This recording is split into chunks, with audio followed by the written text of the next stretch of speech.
Hello students, myself Hemant Prajapati. I am physics educator, teaching physics more than 5 years. Today our topic is magnetic flux, electromagnetic induction.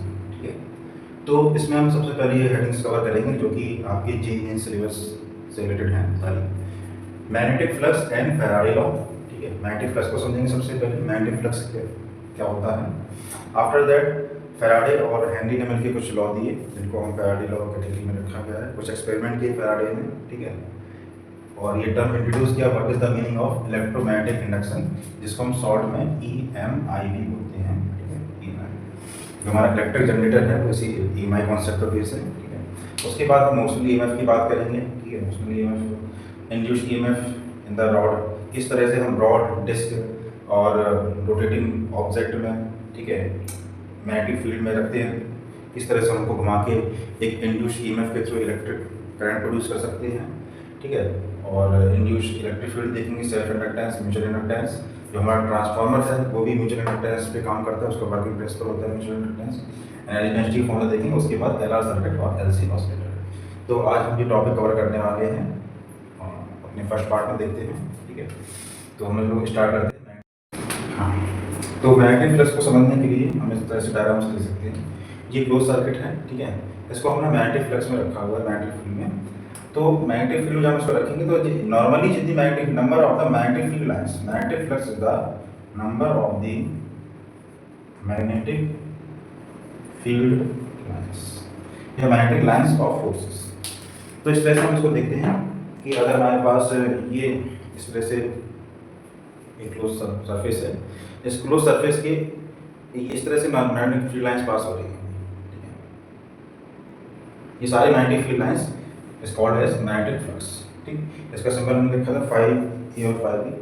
अब यहाँ पर देखते हैं area vector. अगर हम इस कॉइल को रोटेट कर देंगे इस तरह से, तो इसका जो एरिया वेक्टर होगा वो क्या हो जाएगा, इस सरफेस के परपेंडिकुलर हो जाएगा। अगर इस सर्किट की बात करें, इस कॉइल की बात करें, तो इसका सरफेस क्या होगा, ये प्लेन होगा, ये प्लेन, और इसका जो एरिया वेक्टर है that is perpendicular to that surface. ठीक है, तो हमें क्या करना है, जो भी normally number of field lines pass हो रही हैं उसी की काउंटिंग की जाती है, दैट इज मैग्नेटिक फ्लक्स। तो we have a formula phi equal to B dot E, that is BA cos theta. इसको हम इस तरह से B cos theta into A भी ले सकते हैं, that is 5B। It is a scalar quantity, it can be positive, negative और जीरो। ठीक है, मैग्नेटिक फ्लक्स कैसी क्वांटिटी है, it is a scalar quantity, it can be positive, it can be negative and it can be zero. क्योंकि ये counting होती है number of field lines की। अगर कोई भी नंबर ऑफ फील्ड लाइन यहाँ से पास नहीं हो रही तो यहाँ पर मैग्नेटिक फ्लक्स कितना आ जाएगा, जीरो जाएगा। ठीक है, अब हम देखेंगे किस तरह से हम इस मैग्नेटिक फ्लक्स को चेंज कर सकते हैं टू प्रोड्यूस इलेक्ट्रिसिटी। ठीक है, तो मैग्नेटिक फ्लक्स हमारा क्लियर हो गया। ठीक है, magnetic flux area vector clear हो गया, it is a scalar quantity. Scalar means इनका ये दोनों ही वेक्टर क्या है, वेक्टर प्रोडक्ट हमने डॉट प्रोडक्ट लिया है, यूनिट देखेंगे इसकी। अगर यहाँ से देखें तो tesla meter square that is equal to weber. ये दोनों इसकी SI यूनिट हैं। और CGS यूनिट की बात करें दैट इज मैक्सवेल इसकी CGS यूनिट होती है। देखेंगे 1 वेबर इक्वल टू 10 की पावर 8 मैक्सवेल। ठीक है, 1 वेबर में आपके 10 की पावर 8 मैक्सवेल होती हैं। ठीक है, ये कुछ इंपॉर्टेंट टर्म्स हैं, इसकी डायमेंशन निकालेंगे। तो हम लोग देखते हैं what is magnetic flux. Magnetic flux को समझने के लिए हम अपना रिकैप पे जाएंगे। इससे पहले मैं इलेक्ट्रिक फ्लक्स और गॉस थ्योरम वगैरह पढ़ा था। ठीक है, तो उससे ही रिलेटेड है। ठीक है, तो अगर हम देखें किसी क्लोज सरफेस को अगर हम मैग्नेटिक फील्ड में रखते हैं तो जितनी नंबर ऑफ फील्ड लाइंस इसकी नॉर्मली क्रॉस होते जाती हैं,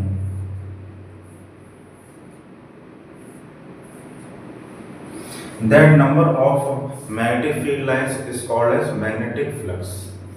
इसका सिंबल phi या 5B भी होता है। ठीक है, जैसे वहाँ पर उसका सिंबल था 5E इलेक्ट्रिक फ्लक्स। ठीक, उसको लेट करेंगे तो वहाँ पर हमने पढ़ा था E डॉट A। ठीक है, that is E A cos theta electric flux के लिए। सेम हमें यहाँ पर मैग्नेटिक फ्लक्स का फॉर्मूला मिलेगा, बस यहाँ पर मैग्नेटिक फील्ड टर्म्स को इंट्रोड्यूस करना है और हम एरिया वेक्टर देखेंगे, ठीक है। तो मैग्नेटिक फ्लक्स क्या होगा? Magnetic flux is the number of field lines that is crossing that close circuit placed in the magnet. इसकी हम डायमेंशन निकालते हैं और यहाँ पर इसकी इंटीग्रेटिव फॉर्म भी लिख देंगे।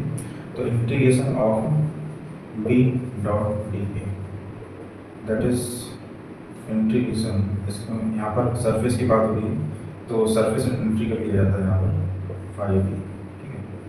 5b is the integration of B dot A. Dimension निकालेंगे तो कैलकुलेट डायमेंशंस। डायमेंशन फॉर्मूला के लिए हमारे पास phi equal to B into A, B का फॉर्मूला लगा देंगे एफ अपॉन क्यू बी, ठीक है। एफ इक्वल टू था क्यू बी बी, यहाँ पर क्यू इंटू बी लगा दिया and Q B B sine theta, यहाँ पर बी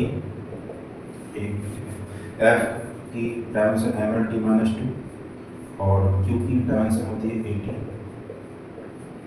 वेलोसिटी की डायमेंशन एल टी माइनस 1 और इसकी डायमेंशन एल स्क्वायर, ठीक है। यहाँ पर हम F equal to I B L sine theta इस फॉर्मूले को यूज कर सकते हैं to calculate the dimension of magnetic field, ठीक है। यहाँ से इसको सॉल्व करेंगे तो एल की पावर देखेंगे, यहाँ से ए कट जाएगी पावर, एल की पावर मिलेगी, टी की पावर माइनस हो जाएगा और ये ए, ठीक है। तो एम देगा यहाँ पर एम, एल की पावर यहाँ पर 2 जाएगी एम एल 2, ठीक है। टी पे देखेंगे ये पावर माइनस में जाएगा, प्लस में जाएगी माइनस में जाएगा और ए पे पावर माइनस हो जाएगी, ठीक है। तो ये हमें डायमेंशन मिल रही है मैग्नेटिक फ्लक्स की। इसके बाद हम देखते हैं what is the meaning of electromagnetic induction. Electromagnetic induction क्या होता है, इस पे आते हैं। What is the meaning of electromagnetic induction? Electro means क्या होता है? इलेक्ट्रो मींस होता है इलेक्ट्रिसिटी और मैग्नेटिज्म मींस होता है मैग्नेटिज्म।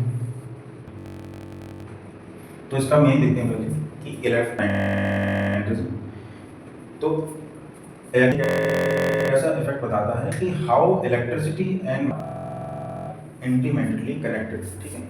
इससे पहले हमने चैप्टर्स पढ़े हैं उसमें कुछ साइंटिस्ट हैं, ऑयस्टेड हैं, उन्होंने अपने अपने लॉ रखे और देखा कि एक मूविंग चार्ज से मैग्नेटिक फील्ड प्रोड्यूस होती है, ठीक है।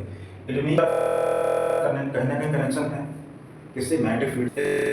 इसके बाद Faraday and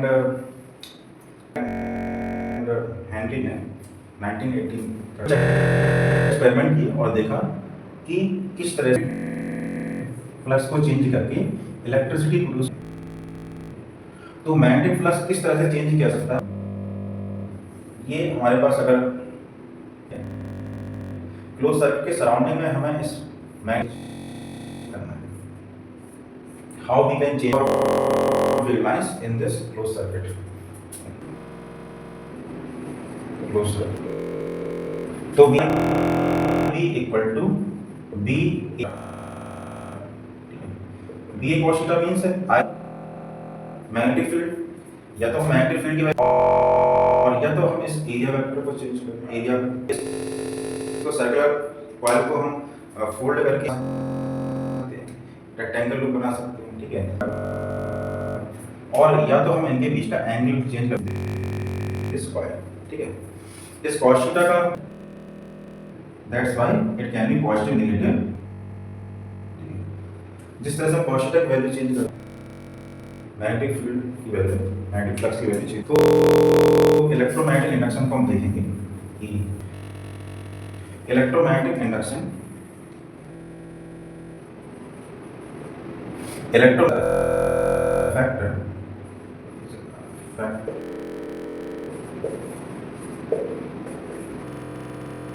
that produced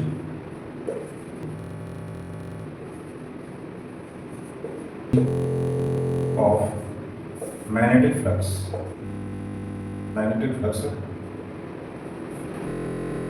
crossing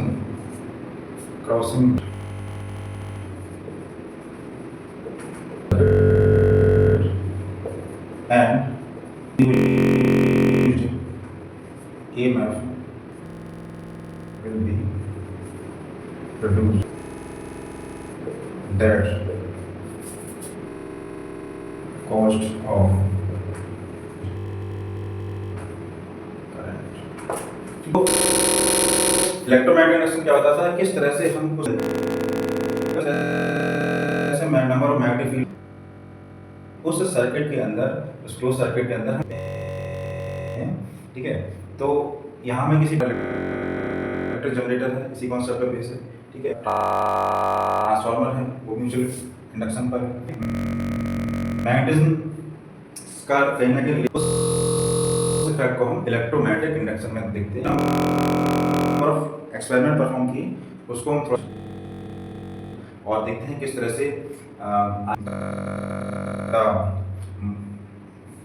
magnet and the close circuit. तो लॉस में हम देखने वाले हैं। Loss, first law Faraday's law है, ठीक है। फैराडेज लॉ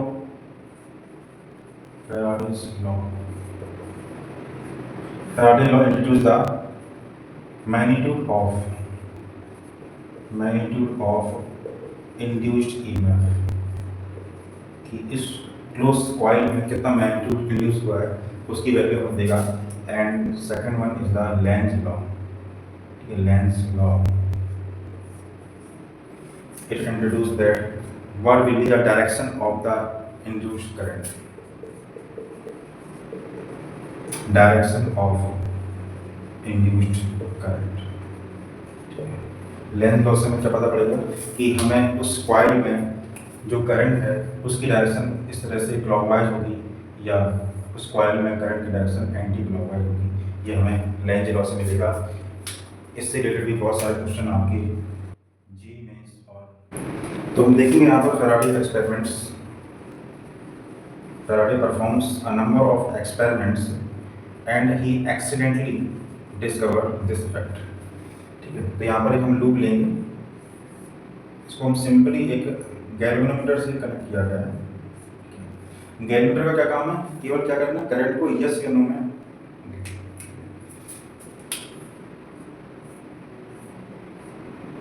तो ये एन पोल और ये एस पोल, ठीक है। इस एन और एस पोल मैग्नेट को जो हम आगे की ओर मूव करके लाते हैं, ठीक है।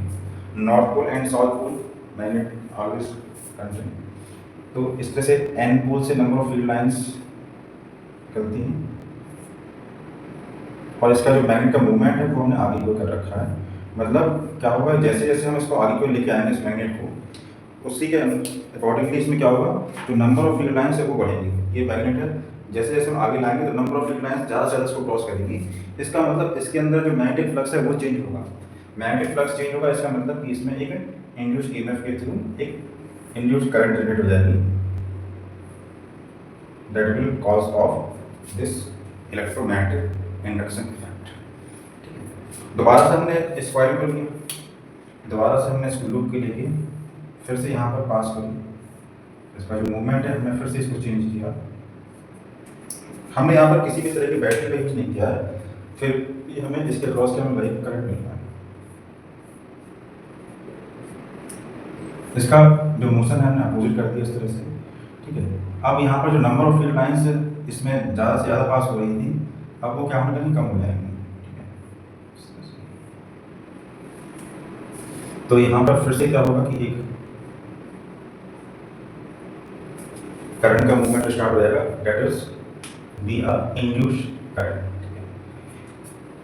इंड्यूस्ड चार्ज होने से पहले पढ़ा था, तो इंड्यूस्ड चार्ज में किसी भी तरह का हम इस कॉइल को इस मैग्नेट से टच नहीं कर रहे हैं। इसी तरह से यहाँ पर इस मैग्नेट को हमने यहाँ पर से टच नहीं किया इस क्लोज सर्किट से, केवल हम इसके मोशन को चेंज कर रहे हैं, जिसकी वजह से क्या हो रहा है, इनके बीच का जो फ्लक्स है, इनके बीच में जो इस कॉइल में जो नंबर ऑफ फील्ड लाइंस जो पास हो रही है, इसको मैग्नेटिक फ्लक्स बोला है हमने, वो चेंज हो रहा है, ठीक है। और तीसरे केस में हम अगर देखें कि यहाँ पर अगर हमने मूवमेंट को जीरो कर दिया, ठीक है, फिर से हमने इस क्लोज सर्किट को लेंगे और अगर इस यहाँ पर ये मैग्नेट रेस्ट पर है, that will cause of no induced current. इस केस में हमें कोई भी इंड्यूस्ड करंट नहीं मिलेगी। इसका मतलब हमें किसी न किसी तरह से मैग्नेटिक फ्लक्स को चेंज करना पड़ेगा, तभी हमें एक इंड्यूस्ड करंट मिलती है इस क्लोज सर्किट में, ठीक है। तो फैराडे ने एक्सीडेंटली इसको परफॉर्म किया और देखा। इसके बाद फिर लेंज लॉ हम देखेंगे कि इसकी डायरेक्शन किस तरह से होती है और इसका मैग्नीट्यूड कितना होता है। फैराडे लॉ हम देखने वाले हैं कि ये जो इंड्यूस्ड ईएमएफ है इसका मैग्नीट्यूड कितना है, इसको कैलकुलेट कैसे करेंगे, इसकी मैग्नीट्यूड की वैल्यू कितनी होती है देखते हैं। तो ओके स्टूडेंट्स, यहाँ पर हमने फैराडे का जो फर्स्ट लॉ था, फैराडे है two laws, first law Faraday और हेनरी ने मिलकर दिया था, सेकंड लॉ लेंज लॉ नाम से जाना जाता है। तो E इक्वल टू माइनस का N D five by D T. अगर हमने यहाँ पर जो फ्लक्स के रेट होने की जो रेट है उसको अगर बहुत ही फास्ट कर दिया तो क्या होगा, डेल्टा टी हमने क्या कर दिया, कम कर दिया, तो यहाँ पर हमें ईएमएफ क्या मिलेगा, ज़्यादा मिलेगा। जितना हम तेज़ी से फ्लक्स चेंज करेंगे उस सर्किट में, उस क्लोज सर्किट में, उतना ही ज़्यादा हमें क्या मिलेगा, इंड्यूस्ड ईएमएफ मिलने वाला है। और यहाँ पर नंबर ऑफ टर्न्स, ठीक है, number of turns per dependency इसकी, अगर हमने कॉइल के नंबर ऑफ टर्न्स बढ़ा दिए, इसी तरह से हम इसमें सोलेनॉइड में, ठीक है, सोलेनॉइड में हमें जो मैग्नेटिक फील्ड मिलती है वो इसलिए बहुत ज़्यादा मिलती है क्योंकि यहाँ पर नंबर ऑफ टर्न्स काफ़ी ज़्यादा रहते हैं। तो जो B equal to mu naught N I magnetic field inside the solenoid, एक स्ट्रॉन्ग मैग्नेटिक फील्ड प्रोडक्शन का हमारे पास एक इक्विपमेंट है solenoid.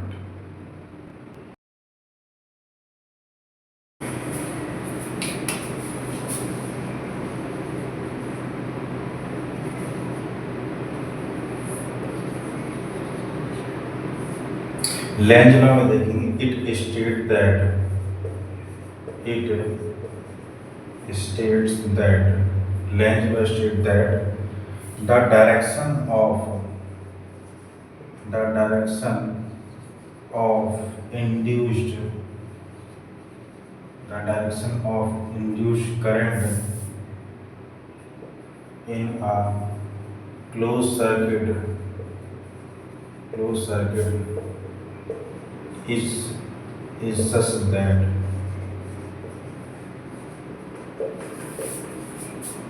it opposes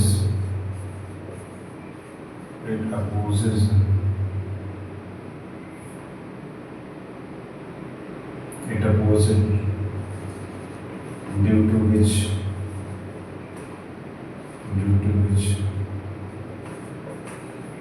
it produce,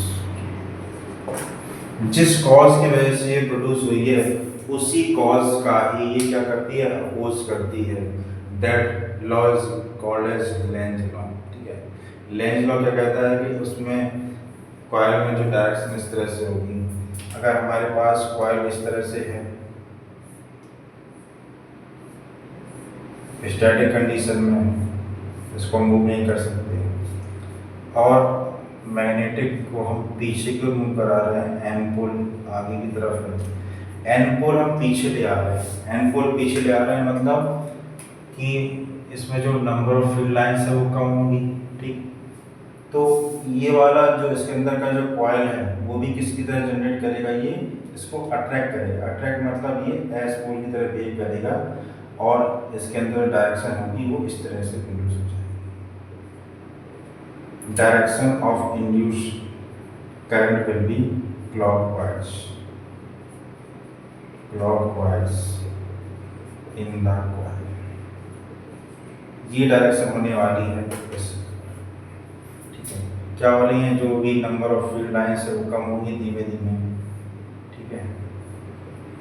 तो ये क्या करेगी, कॉइल इसको अट्रैक्ट करेगी। अट्रैक्ट करेगी मतलब यहाँ पर इसको क्या करना पड़ेगा, एस पोल की तरह काम करना पड़ेगा, ठीक है। इसके बाद हम इसको अगर पीछे की मूव करते हैं,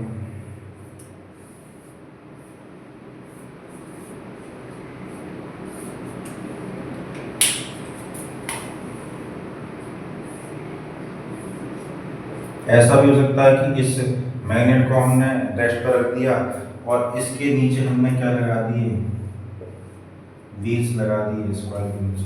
अब हम इस व्हील्स के थ्रू इसको आगे पीछे कर रहे हैं, ठीक है। अब ये पीछे जा रहा था, अब हम इसको आगे को लेके आ रहे हैं इस तरह से। इसका जो मोशन है, हमें किसी भी तरह का करना है, इस कॉइल और मैग्नेट के बीच का एक रिलेटिव मोशन प्रोड्यूस करना है, ठीक है।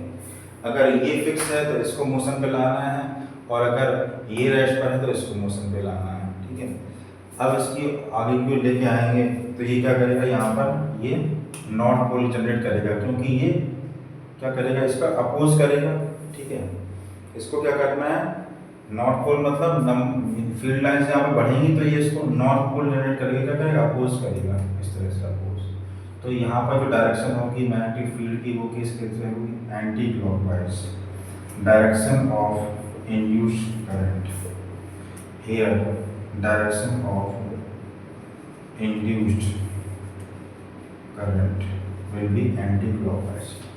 तो इस तरह से हम बहुत सारे केस देखिए, इसको रेस्ट करके इसको मूव करके, ठीक है, दोनों को हम एक मोशन में ला के देख सकते हैं किस तरह से। यहाँ पर एक मैग्नेट कॉइल को हमने इस तरह से रखा हुआ है और मैग्नेट परपेंडिकुलर की नीचे की ओर डाउन हो रही है, एनोड और एस बोल दी है।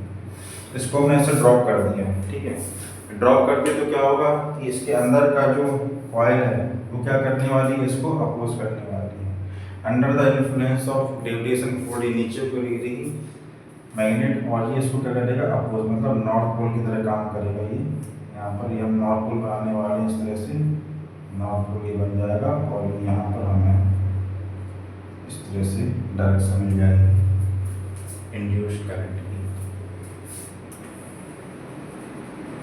Induced current. तो इस तरह से बहुत सारे क्वेश्चन बनने वाले हैं इस पर, किस तरह से हम इसके मोशन को चेंज करेंगे और हमें सर्किट में इंड्यूस करंट की डायरेक्शन पूछता है, जिसको हम लेंज लॉ के थ्रू इजीली बता सकते हैं। और यहाँ पर मोशनल की बात, छोटा सा एक केस लेने वाले हैं, motional EMF. Motional EMF Faraday's law.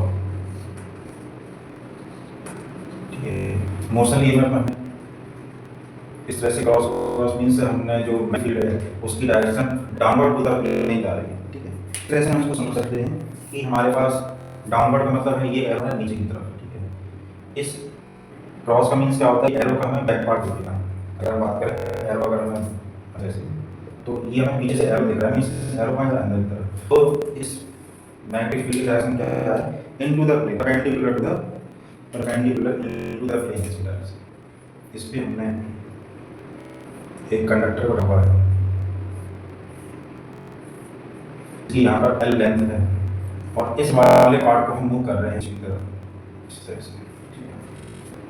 आगे की तरफ कर सकते हैं, पीछे की तरफ मूव कर सकते हैं, जिसकी वजह से कौन सी लेंथ चेंज होगी, एक्स चेंज होगी, ठीक है।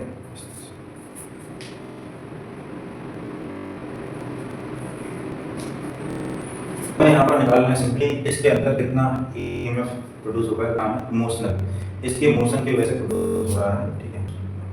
ठीक, तो हमें यहाँ पर सिंपली क्या लगाना है, E equal to minus of D phi by D T.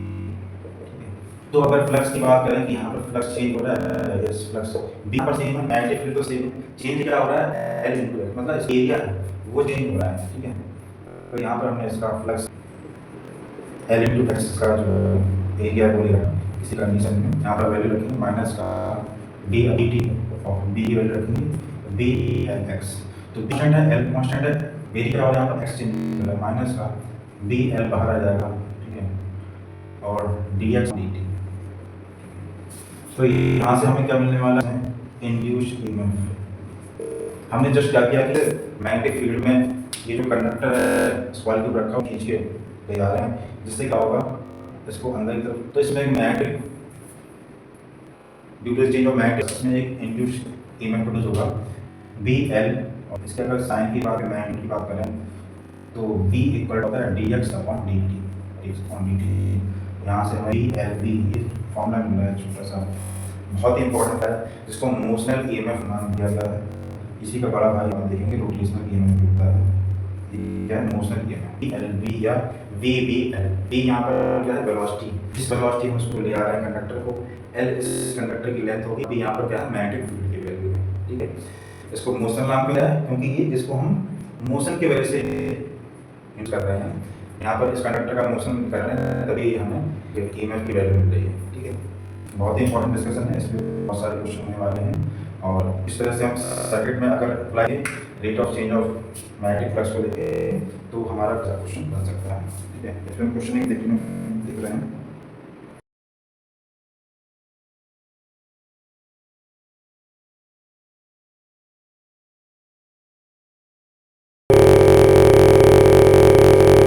Students ये 23 में फाइंड करना है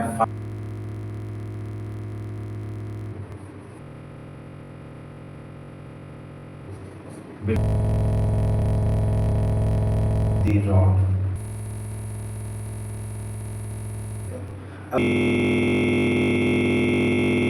तरह की बैटरी जनरेट हो जाती है।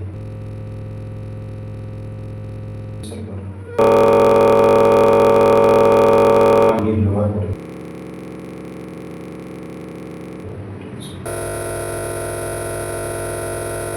यहाँ पर सिंपल लगाना है और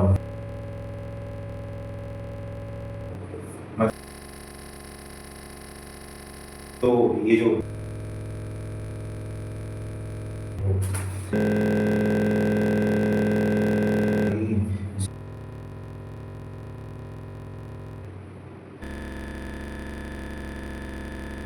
बेसिक कॉन्सेप्ट,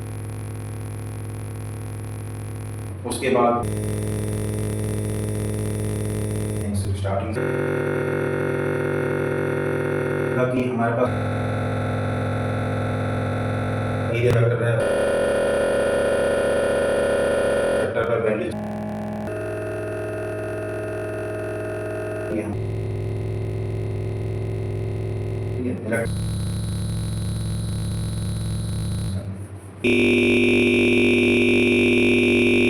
इलेक्ट्रिक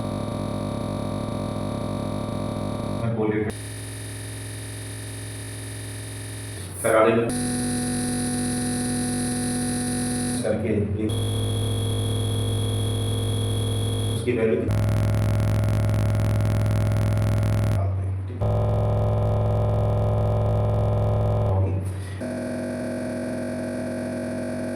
इधर की तरफ पॉजिटिव यहाँ पर इफेक्टिव ऑटोमेटिक सारे क्योंकि नेट चार्ज है 1 मिनट और इस तरह से ही यहाँ पर